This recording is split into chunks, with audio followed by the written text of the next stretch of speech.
গোপনাঙ্গের লোম পরিষ্কার করলে কি গোসল ফরজ? আর বাবা মারা গেছেন, আমার আম্মু নাকি 40 দিন জুতা পরতে পারবেন না, এটা কি কুসংস্কার? আমাদের বাসায় টয়লেটের কমোড পশ্চিম দিকে ফিরানো, তাতে কি কোনো সমস্যা হবে? হারানো টাকা কি করব? মালিককে অনেক খোঁজাখুঁজির পরেও পাইনি। পরিবারের বাবা বড় ভাইরা বড় ভাইয়ের সামনে মাথায় ওনা না থাকলে কি পাপ হবে? যে বছর ঘর বাঁধে ওই বছর নাকি বিয়ে করা যায়। পেঁয়াজ খেয়ে মসজিদে গেলে কি গুনাহ হবে? ডিভোর্স হয়ে যাওয়ার পর সাবেক স্বামীকে নিয়ে কোনো কিছু ভাবা যাবে কি না? রুমে অ্যাটাচড বাথরুম থাকলে সেই রুমে নামাজ পড়লে কি নামাজ হয় না? তো কোনো ছাড়া কি ভিতরের নামাজ হবে? কাঁচা পেঁয়াজ রসুন খাওয়া জায়েজ আছে কিনা? তানহা তাবাসসুম জানতে চেয়েছেন, আমার বাবা মারা গেছেন, আমার আম্মু নাকি 40 দিন জুতা পরতে পারবেন না, এটা কি কুসংস্কার? হ্যাঁ বোন, এটা অবশ্যই কুসংস্কার। আপনার বাবা মারা যাওয়ার কারণে আপনার মায়ের জুতো পরিধান করার ক্ষেত্রে ইসলাম শরীয়তের কোনো বিধিনিষেধ নেই। তিনি যে কোনো ধরনের জুতো পরিধান করতে পারবেন। তার জন্য করণীয় কি, এ বিষয়ে আমাদের একটি ভিডিও আছে, সেটি দেখে নিতে পারেন যে স্বামী মারা গেলে স্ত্রীর জন্য করণীয় কি। তিনি শোক পালনের অংশ হিসাবে 4 মাস 10 দিন পর্যন্ত অন্যত্র বিবাহ বসতে পারবেন না। সেই সাথে নিজ গৃহে বা যেখানে তিনি অবস্থান করেন সেই গৃহ বা গৃহের আশেপাশে, অর্থাৎ আশেপাশে বলতে উঠান টুটান বা বাসা হলে বাসার বারান্দা একটু সামনের অংশ, এরিয়ার মধ্যে তিনি থাকবেন, বাইরে যাবেন না একান্ত প্রয়োজন ছাড়া। যেটাকে সাজগোজ বলা চলে, বাহিরে বিভিন্ন অনুষ্ঠানে যেতে মানুষ যেটি করে সেরকম কোনো সাজগোজ তিনি করবেন না। এছাড়া জুতা পরিধান করা যাবে না বা ইত্যাদি এরকম কোনো কথা ইসলাম শরীয়তে বলা হয়নি, এটি সম্পূর্ণ কুসংস্কার। ফাহাদ ফাতেমা জানতে চেয়েছেন, ঘুমের কারণে ফজরের নামাজের সময় উঠতে না পারলে যখন ঘুম ভাঙবে সাথে সাথে কি নামাজ পড়ে নিতে হবে, নাকি ফ্রেশ হয়ে আস্তে ধীরে পড়া যাবে? এক্ষেত্রে রাসূল আকরাম সাল্লাল্লাহু আলাইহি ওয়াসাল্লামের যে হাদিস রয়েছে সেটি হলো, মান নামা আন সালাতিন আও নাসিহা ফালইউসাল্লিহা ইযা যাকারাহা ফাইন্না যালিকা ওয়াক্তুহা। যে ব্যক্তি ঘুমিয়ে পড়েছেন এবং ঘুমের প্রাবল্যের কারণে সালাত মিস হয়েছে কিংবা ভুলে গেছেন, এরকম ব্যক্তি যখন স্মরণ হবে অথবা ঘুম থেকে যখন জাগ্রত হবেন তখনই সালাত আদায় করবেন, সেটাই তার ওয়াক্ত। অবশ্যই তিনি ফ্রেশ হয়ে সালাত আদায় করবেন, ফ্রেশ হওয়া সালাত আদায় করতে পারবেন না, কিন্তু ফ্রেশ হওয়ার মানে এই নয় যে ঘন্টাকে ঘন্টা তিনি অন্য স্বাভাবিক কাজকর্ম করে বেড়াবেন আর সালাতকে বিলম্ব করবেন, বরং তার উচিত হবে খুব দ্রুততার সাথে ফ্রেশ হয়ে সালাত আদায় করে নেওয়া। আব্দুল্লাহ মামুন জানতে চেয়েছেন, আমার আম্মুর সামনে কেউ হাঁচি দিলে আম্মু বলেন সামনে কোনো বিপদ আছে বা বাধা আছে, পরবর্তীতে সত্যি সত্যি দেখা যায় কোনো একটা সমস্যা হয়েছে, আমি শেখের কাছে ব্যাখ্যা চাই। ভাই আব্দুল্লাহ মামুন, এটি হলো কাকতাল। আপনার মা হাঁচির পরে সমস্যা আছে সামনে বলেছেন, তো সমস্যা তো আমাদের জীবনে লেগেই থাকে, কম বেশ ছোটো বড় সমস্যা থাকেই।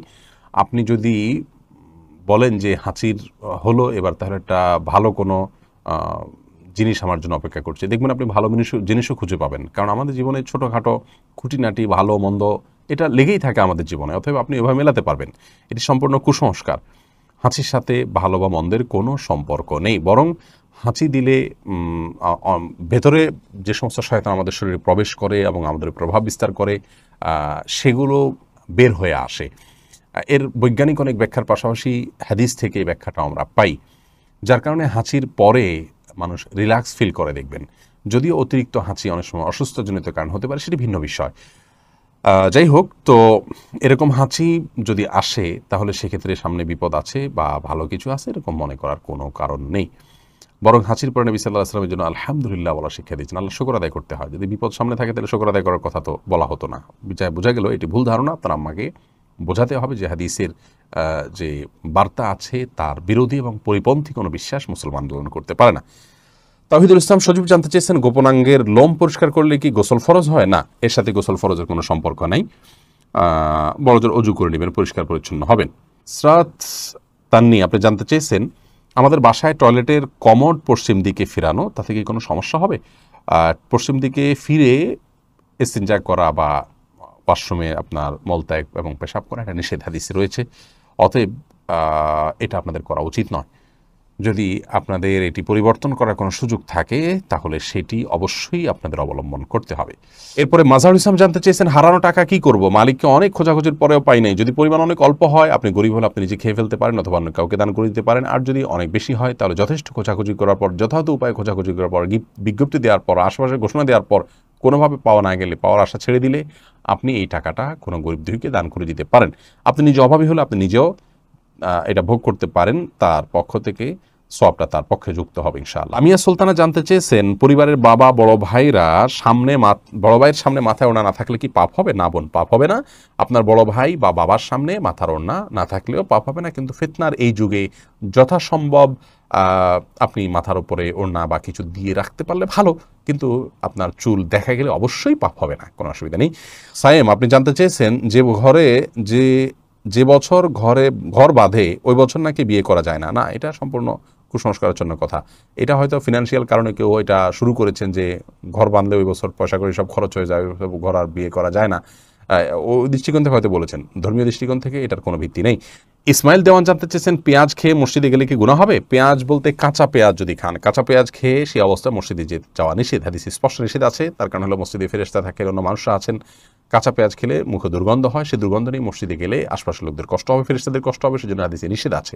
অতএব কাঁচা পেঁয়াজকেও খাওয়ার পর ভালো করে মুখের দুর্গন্ধ দূর করে, সেটি অন্য কিছু খেয়ে হোক, ব্রাশ, মেসওয়াক ইত্যাদি হোক, যেভাবে হোক, অন্য কোনো উপায়ে মুখের দুর্গন্ধ দূর করে তারপর তিনি মসজিদে যাবেন। কাব্য জানতেছেন, ডিভোর্স হয়ে যাওয়ার পর সাবেক স্বামীকে নিয়ে কোনো কিছু ভাবা যাবে কি না? না, সাবেক স্বামীকে নিয়ে আপনার স্বামী স্ত্রী সুলভ যে সমস্ত ভাবনা আছে, সে সমস্ত ভাবনা যা করা জায়েজ হবে না। যদি মনে কখনো শয়তান আনেও সেটিকে ভোলার চেষ্টা করতে হবে।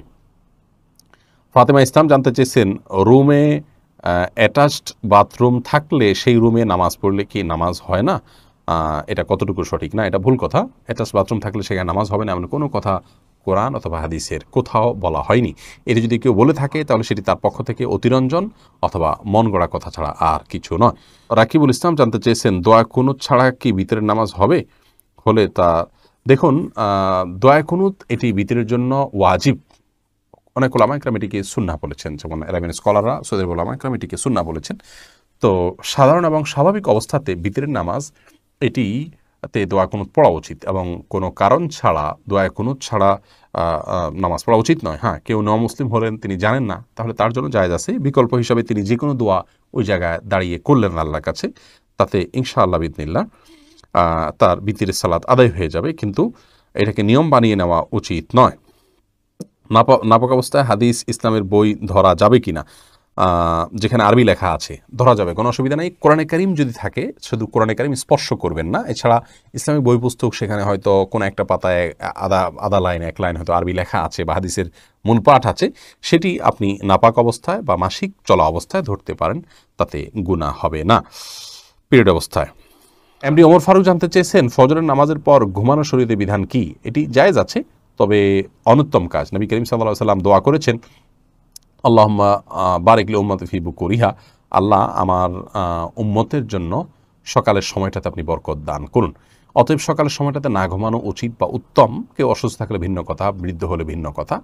তবে যদি কেউ ঘুমান, তিনি কোনো বড় গুনাহ করেছেন, অপরাধ করেছেন, এই লেভেলের সমস্যা নয়, অনুত্তম আর উত্তমের বিষয়টি এতটুকু। তাছাড়া নবী সাল্লাল্লাহু আলাইহি ওয়াসাল্লাম সকালে ঘুমাতেন না কখনো, সেজন্য এটি সুন্নাতের খেলাফ। কাঁচা পেঁয়াজ রসুন খাওয়া জায়েজ আছে কিনা রাসেল জানতে চেয়েছেন। জি, অবশ্যই কাঁচা পেঁয়াজ রসুন খাওয়া জায়েজ আছে। কাঁচা পেঁয়াজ রসুন খেলে গুনাহ হবে না, তবে কাঁচা পেঁয়াজ বা রসুন খেয়ে মসজিদে যাবেন না। কাঁচা পেঁয়াজ রসুন খাওয়ার পরে মুখের দুর্গন্ধ দূর করে তারপর মসজিদে যাবেন। আফসা ইসলাম জানতেছেন, পিরিয়ডের সময় আজান উত্তর দেওয়া যাবে কিনা? অবশ্যই যাবে, কোনো অসুবিধা নেই। আজান উত্তর দিলে এটি জায়েজ আছে। পিরিয়ডের সময় শুধু আপনি কোরআন তেলাওয়াত করবেন না, যদি কোরআন তেলাওয়াতের মতো পার্থক্য আছে, স্পর্শ করতে পারবেন না, এটি নিশ্চিত। আজান উত্তর দেওয়াতে কোনো অসুবিধা নেই।